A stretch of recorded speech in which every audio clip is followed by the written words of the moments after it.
Bienvenue dans Reiki Banashi, un podcast où on parle de Reiki simplement. Je m'appelle Inina, je suis praticienne et enseignante Shihan de Jikiden Reiki, Reiki traditionnel japonais, et à travers cet espace, je vous propose des réflexions et des partages, parfois seuls, parfois accompagnés d'invités. Nous explorons ce sujet passionnant qui me tient tant à cœur. Alors installez-vous confortablement et c'est parti. Et konnichiwa, bonjour à toutes et à tous.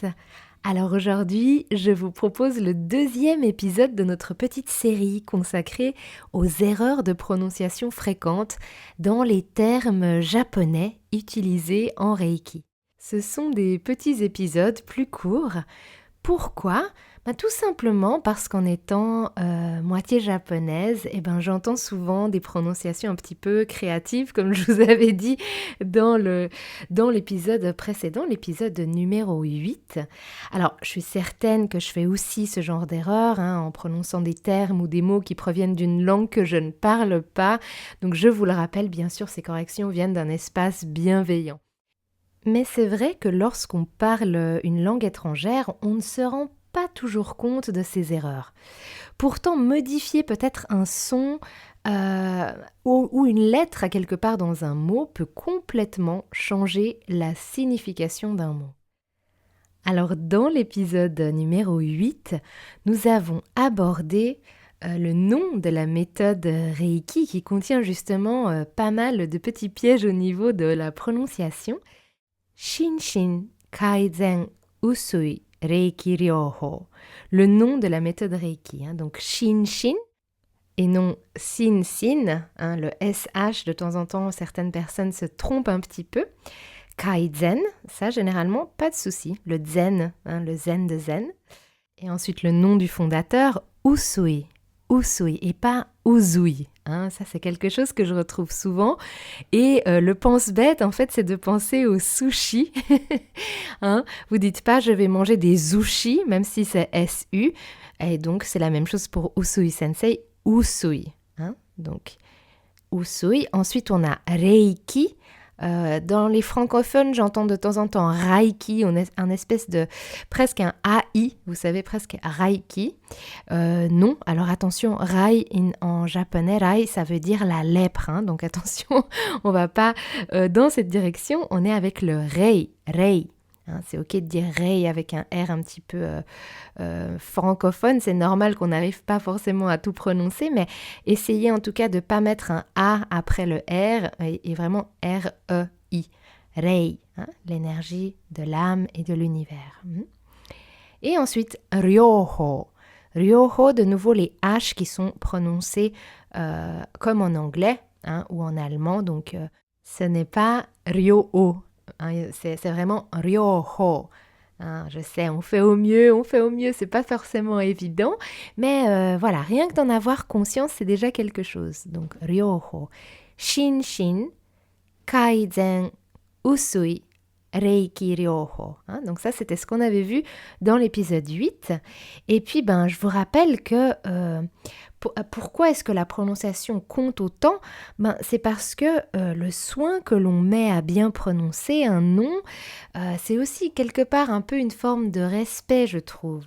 Et dire correctement, ou du moins essayer de manière consciente de prononcer correctement le nom d'un enseignant ou d'un concept, pour moi, c'est déjà une manière de se relier avec attention. Donc bien sûr, il ne s'agit pas d'être parfait, on n'est pas tous japonophones, je comprends très très bien ça, mais vraiment, comme je l'ai déjà dit, d'être conscient et sincère dans notre intention.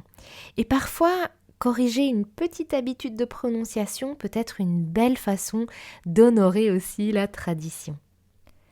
Alors aujourd'hui, le terme qu'on va un petit peu réviser, ça va être un nom de famille, le nom de Hayashi Sensei. Hayashi Sensei. Et il se prononce Hayashi. Ha, donc vraiment le H doit être un petit peu forcé pour certains. Hayashi. Et le nom Hayashi en japonais, ça signifie bois ou petit bosquet, comme une petite forêt.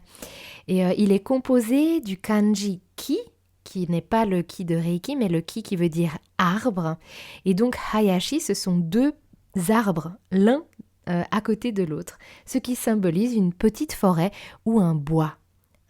Donc c'est bien Hayashi et non pas Hayashi, qui voudrait dire plus rapide, qui n'a pas vraiment la même signification.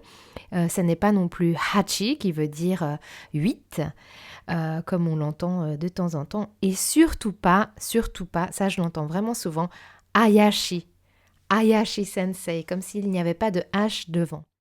Et alors pourquoi est-ce que je vous embête un petit peu et que j'insiste sur le sujet? C'est qu'en japonais, Ayashi, ça a une signification qui n'est vraiment pas du tout la petite forêt ou le bosquet ou le bois. Effectivement, Ayashi en japonais, ça veut dire louche, suspect ou étrange, voire peu crédible. Alors c'est vraiment pas du tout ce qu'on aimerait transmettre quand on parle de Hayashi Sensei, qui lui a aidé le Reiki Ryoho à se développer dans le Japon et aussi à Hawaï. Donc voilà, essayons de faire un petit effort, Gyo Hageme. Et pour le mot Sensei, ça se prononce Sensei, avec le E qui glisse doucement, presque comme un long E. Vous voyez? Donc, si on répète tranquillement avec moi, vous pouvez répéter avec moi ou après moi, Hayashi Sensei. Et un peu plus rapidement cette fois, Hayashi Sensei. Hayashi Sensei. Voilà. Alors pour moi, se corriger doucement, avec bienveillance, c'est déjà pratiqué quelque part, je l'ai mentionné, notre Gyo Hageme. Et donc chaque fois qu'on prononce un nom correctement, c'est aussi un petit peu honorer l'enseignant, la lignée, dans sa forme la plus pure.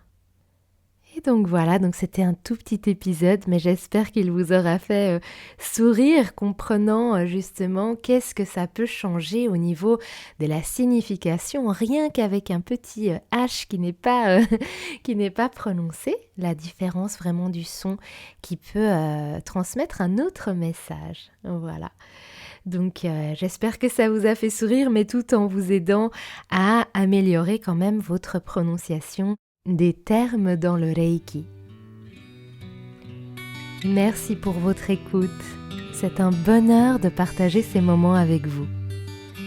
Et si vous voulez continuer à explorer ces sujets avec moi, connaître les prochaines dates des stages, formations ou événements que j'organise, vous pouvez me retrouver sur mon Instagram ou sur mon site internet ininasakura.com. ininasakura.com. Et tous les liens se trouvent dans les notes de cet épisode. Je vous dis à très vite et en attendant, prenez soin de vous. Arigatou gozaimashita.